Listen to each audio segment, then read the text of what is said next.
श्री स्वामी समर्थ। तुम्हा सर्वांचं माझ्या चॅनलमध्ये मनापासून स्वागत आहे। तर बघा, पुढच्या महिन्यामध्ये 4 तारखेला 4 डिसेंबर 2025 रोजी आहे दत्त जयंती। आपल्याला दत्त जयंती निमित्त स्वामींची सर्वात आवडती सेवा आपल्याला करायची आहे। तर ती सेवा आपल्याला 21 दिवसांची करायची आहे। या सेवेची सुरुवात आपल्याला कधीपासून करायची आहे, ही कोणती सेवा आहे, कशा पद्धतीने करायची आहे, याबद्दलची संपूर्ण माहिती मी तुम्हाला आजच्या व्हिडिओमध्ये सांगणार आहे। व्हिडिओ पूर्ण बघा जेणेकरून तुम्हाला संपूर्ण माहिती मिळेल। जर तुम्ही चॅनलवर नवीन असाल तर चॅनलला सबस्क्राइब करायला मात्र विसरू नका आणि व्हिडिओला लाईक करायला मात्र विसरू नका। तर बघा, दत्त जयंती आपल्या सर्व स्वामी सेवेकऱ्यांसाठी अतिशय महत्त्वाचा दिवस असतो। त्याआधीचे हे दिवस असतात ते सुद्धा आपल्यासाठी अतिशय महत्त्वाचे असतात। स्वामींची सर्वात आवडती सेवा आपल्याला करायची आहे। त्यामध्ये जे आपल्याला जमेल ते सेवा आपल्याला करायची आहे। या सेवेसाठी आपल्याला काय लागणार आहे? सेवेसाठी आपल्याला स्वामी चरित्र सारामृत हा ग्रंथ लागणार आहे। आता ज्यांच्या कुणाकडे हा ग्रंथ नसेल त्यांनी आवर्जून आपल्या जवळपास असणाऱ्या स्वामी समर्थ सेवा केंद्रामधून हा ग्रंथ घेऊन यायचा आहे। या सेवेला सुरुवात करायची आहे। सेवा जी आहे ते आपल्याला 21 दिवसांची करायची आहे। म्हणजे या सेवेची सुरुवात आपल्याला 13 नोव्हेंबर 2025 पासून ते 4 डिसेंबर 2025 पर्यंत 21 दिवसांची ही सेवा आपल्याला करायची आहे। 21 दिवसांची अत्यंत महत्त्वाची ही सेवा आहे। आपल्याला येत्या गुरुवारपासून या सेवेला सुरुवात करायची आहे। तर बघा, या सेवेमध्ये आपल्याला काय करायचं आहे की आपण ग्रंथ आणलेला आहे स्वामी चरित्र सारामृत।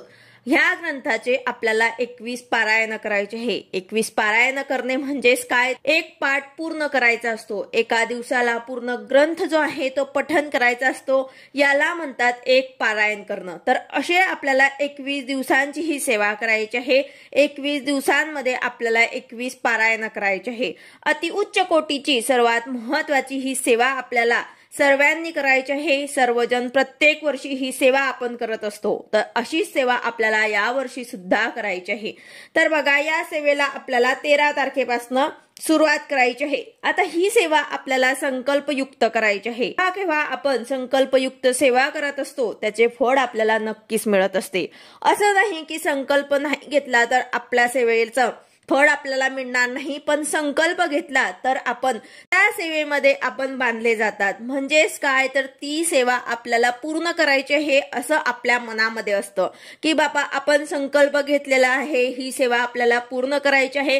जर आपण संकल्प नाही केला तर एखाद्या वेळेस एखाद्या दिवशी आपलं मन एखाद्या वेळेस काय होतं की नाही जाऊ द्या, आज नाही आपण पारायण करत, उद्या करूया। पण जर आपण संकल्प केला तर आपल्याला असं वाटतं की नाही, आपण संकल्प घेतलेला आहे, ही सेवा आपल्याला पूर्ण करायचीच आहे। तर यासाठीच आपल्याला पहिल्याच दिवशी संकल्प करायचा आहे। फक्त पहिल्या दिवशी आपल्याला संकल्प करून हेला जे आहे ते सुरुवात करायची आहे।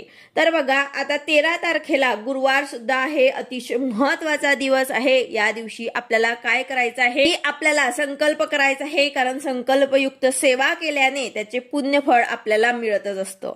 तर आपल्याला या दिवशी संकल्प करायचा आहे आणि या सेवेला सुरुवात करायची आहे। आता या सेवेमध्ये आपण संकल्प केला त्यामध्ये आपल्याला खंड पडू द्यायचा नाही आहे। ही सेवा आपल्याला पूर्ण करायची आहे।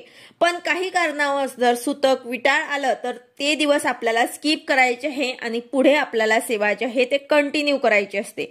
जर तुमच्या आयुष्यात काहीही संकट चालू असेल, मानसिक त्रास असेल, शारीरिक कष्ट आहे, कुठल्याही प्रकारची अडचण असेल, आर्थिक असेल, नोकरीबद्दल असेल, मुलं बाळ होत नाही आहे, लग्नासंबंधित असेल, कुठल्याही प्रकारची संकट अडचणी तुमच्या आयुष्यात असतील तर नक्कीच तुम्हाला ही सेवा करून बघा।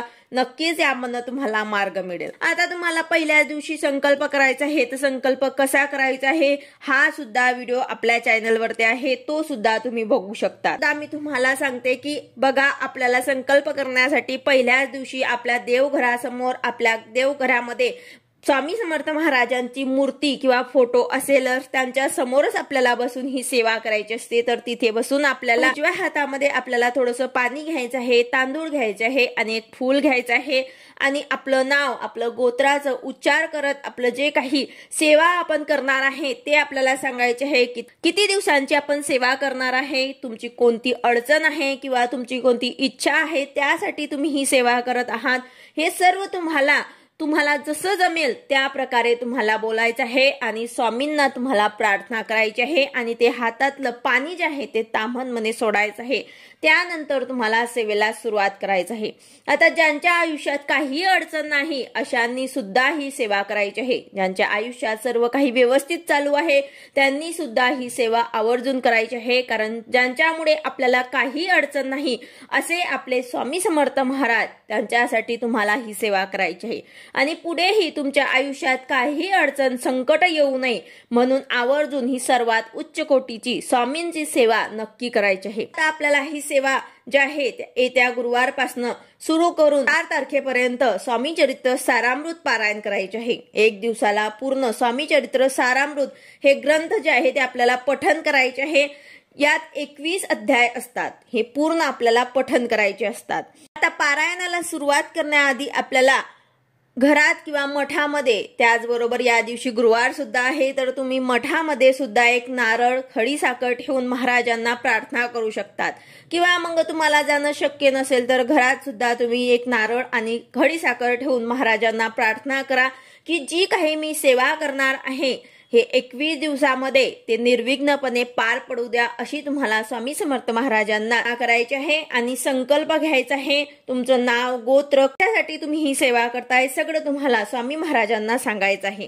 त्याचबरोबर आता बघा, यापासून तुम्हाला जर 108 किंवा 21 किंवा 51 पाठ वाचण्याची सुद्धा तुम्हाला सेवा करायची असेल तर ती सुद्धा तुम्ही संकल्पयुक्त या दिवसापासून सुरू करू शकतात. आता बऱ्याच बायकांची गुरुवारची सेवा सुद्धा चालू असेल. 11 गुरुवार, 9 गुरुवार कोणी करत असेल तर त्यांनी काय करायचं, तर त्यांनी 11 गुरुवार जे करत असतील त्यांनी गुरुवारी 2 वेळा पारायण करायचे आहे. म्हणजे आपण 11 गुरुवार जे करतात त्यामध्ये सुद्धा स्वामी चरित्र सारामृत हे पारायण जे असते, हे ग्रंथ जो असतो तो आपण पठत करत असतो. तर गुरुवारी तुम्हाला 2 वेळा करायचे आहे. म्हणजे तुमचा गुरुवारचा व्रत सुद्धा पूर्ण होईल आणि ही पारायणाची सेवा सुद्धा पूर्ण होईल. तर अशा प्रकारे तुम्हाला 2 वेळा पारायण करायचे आहे. किंवा मग तुम्ही जर गुरुवारी तुम्हाला 2 वेळा पारायण करणं शक्य नसेल तर 21 दिवसांची जी काही सेवा तुम्ही करत असाल त्यामध्ये तुम्हाला ते गुरुवारचं पारायण जे आहे ते काउंट करायचं नाही. आणि जर तुमची दत्त जयंती नंतर सुद्धा हे पारायण सुरू असले तरी सुद्धा काही हरकत नाही. तुम्हाला 21 पारायण असे करायचे आहे. संकल्प करताना तुम्हाला 21 दिवस पारायण करणार असं न बोलता तुम्हाला 21 पारायण करणार. दिवस आपल्याला बोलायचं नाही, फक्त 21 पारायण मी करणार. म्हणजे काय होणार की 21 पारायण तुम्हाला पूर्ण करायचे आहे. तुम्ही दत्त जयंती नंतर सुद्धा केले तरी सुद्धा चालेल.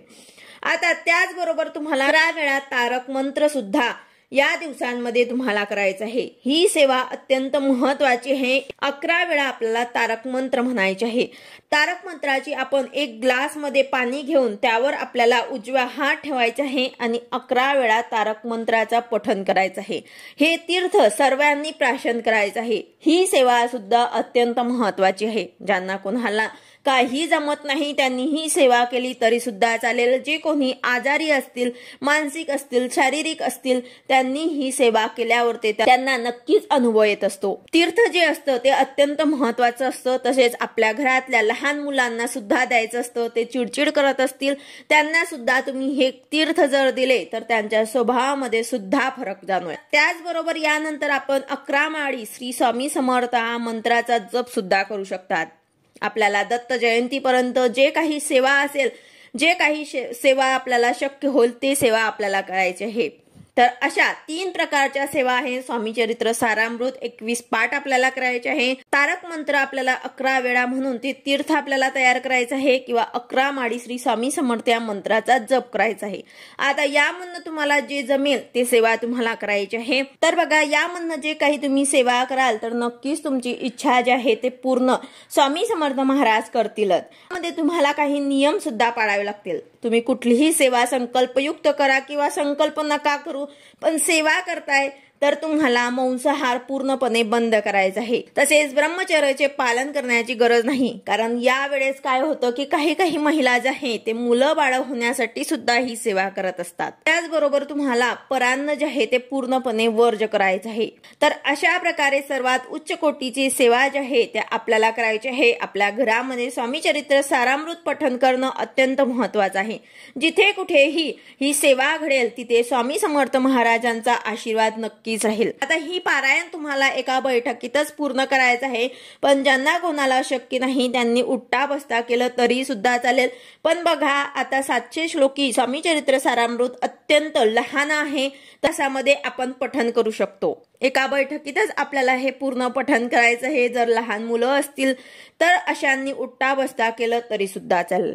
महाराजांची सेवा करणं महत्त्वाचं आहे, ते तुम्ही पूर्ण श्रद्धेने विश्वासाने करा, महाराज नक्कीच तुमची इच्छा पूर्ण करतील। उच्च कोटीची सेवा सर्वांनीच नक्की करायची आहे। आता मध्ये जर मासिक विटार सुतक आलं तर ते दिवस सोडून तुम्हाला पुढे सेवा जी आहे ते कंटिन्यू करायची आहे, पण आवर्जून या सेवेला सुरुवात करा आणि ही सेवा पूर्ण करा। तर अशा प्रकारे आपल्याला सेवेचं बँक बॅलन्स जे आहे ते वाढवायचं आहे। यामुळे आपल्यावरती काही संकट अडचणी जर येत असतील तर त्याचा प्रभाव जो असतो तो कमी पडत असतो। स्वामी महाराजांची कृपा आपल्यावरती राहण्यासाठी आपल्याला त्यांची सेवा करणं अत्यंत महत्त्वाचं आहे। तर अशा प्रकारे सर्वांनी ही सेवा करायची आहे। व्हिडिओ आवडला असेल तर लाईक करा, शेअर करा, सबस्क्राईब करा।